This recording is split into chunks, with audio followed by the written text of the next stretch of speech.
Today happens to be International Fetish Day, so let's talk about kinks and fetishes. And more importantly, how you can facilitate other people's kinks and fetishes, or how you can express your own. For a handful of years, I was a former professional dominatrix. If you're in the BDSM community, you recognize this is the inappropriate term because it is an inappropriate term. I refer to myself as a dominatrix because it's the only word civilians recognize as something that has meaning.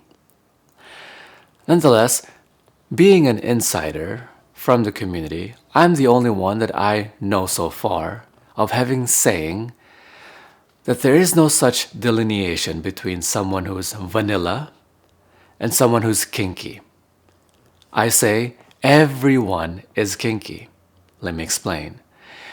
And the reason that is that people who are in that community, the kink community, create an in-group and an out-group to delineate between someone who is kinky and someone who is not kinky, or someone who's part of their group and someone who's not part of their group. Now, being a professional facilitator for a handful of years, I did it as a profession. I've recognized that there is no such delineation between vanilla and kinky. Everyone is kinky. That's right, you're kinky. Let me give you an example. Most people will recognize that they're not into BDSM, or they're not into pain or inflicting pain or being hit or anything like that as a sexual thing. Have you ever had your butt slapped? This is an activity which a lot of women enjoy, presuming it's done correctly. Well, that's considered BDSM. The reason that the idea vanilla exists, remember, vanilla is supposed to be plain, unadventurous, untasteful, just plain. But I do know a lot of people who enjoy vanilla, including me. But nonetheless, these are people that follow the standard or who have the standard model of sexuality. But the thing is that most people are kinky. So from my experience, no one's vanilla. Everyone is simply merely into their own things. And the standard model of sexuality is inappropriate anyway. It's not a human thing. Because humans do human things, while the standard model of relationships or sexuality is severely misunderstood and clouded by religious or tradition or societal expectations. That's nothing to do with the actual sexuality of individuals. So I see it as no one's vanilla. Everybody is simply into their own things.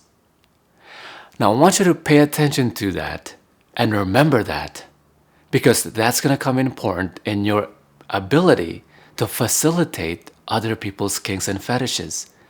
And it's important you're able to facilitate that for sexual expression in your relationship and non-judgmental acceptance and open communication and unconditional love.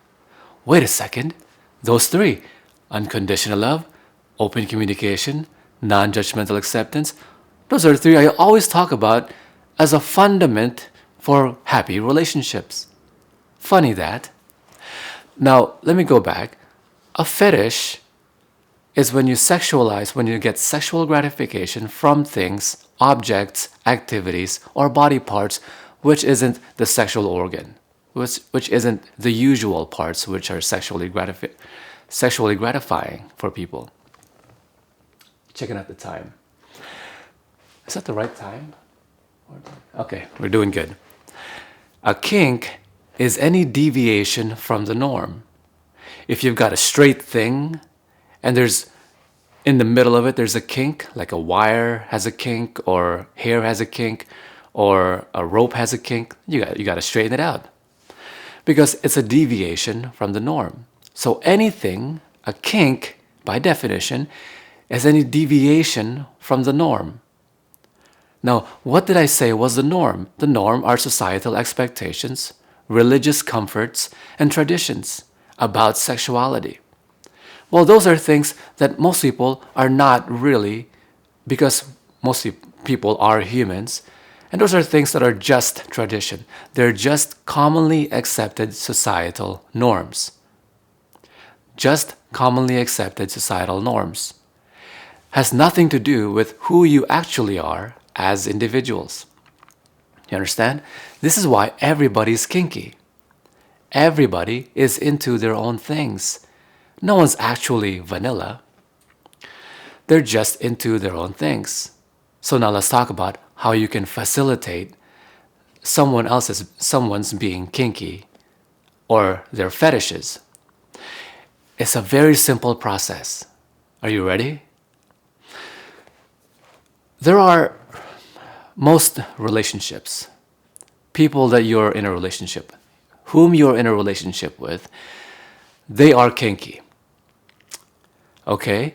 So how do you facilitate their kink? Or perhaps they've got a fetish. All you have to do is ask questions. Ask them what sorts of things they're into. If you have a non-judgmentally accepting relationship in which the person can communicate what they like because they don't either fear remorse for communicating it or fear psychological emotional punishment for saying it, they feel non-judgmentally accepted, and you're facilitating that. And if you ask them, what sorts of things are you into? Do you have any particular kinks or fetishes? I would love to know. I would love to facilitate your sexuality. I would tremendously enjoy it. I think it'd be incredibly hot. Do you like being spanked? Do you prefer being submissive or more dominant, or not necessarily either or? Do you have any fantasies you'd love to share with me? I would love to know them. Whether or not I can facilitate them, I would love to hear about them to see what you're into. Do you have anything that you imagine that you like that really turn you on? What sorts of things turn you on? How do you get off? How do you prefer or like to get off? What's the sexiest thing you've ever imagined? Now, you said you were submissive or you said you were dominant. How do you feel when you are in those places? How do you feel when you feel submissive? Or how do you feel when you feel dominant? Oh, you like to be called this and that and this? How do you feel in your heart? How do you feel when I call you that or someone calls you that? Or when you're called that, how do you feel? How do you like to feel? When you are sexually aroused, how do you like to feel? How do you like to express or feel your sexuality? How do you like to express your dominance, or how do you like to express your submission? What sorts of things fulfill you and arouse you at the same time? These are questions that will get you answers, that will get them to open up to you, presuming you're non-judgmentally accepting of it. So the most important thing, let me check the time. The most important thing is that you are facilitating non-judgmental acceptance, unconditional love, and open communication so they can communicate those things. Otherwise, those questions won't work. But if you are a non-judgmentally accepting person, they can share with you their kinks and fetishes, and you can facilitate for them and for yourself an enlightening experience, sexual experience with your partner, a deep one, an intimate one. If that helps, share this video with other people. You'll help to make the world a better place for all of us. And if you want to facilitate happy, wonderful relationships, check out the link in my bio on the SOR system of relationships. Talk to you next time. Bye-bye.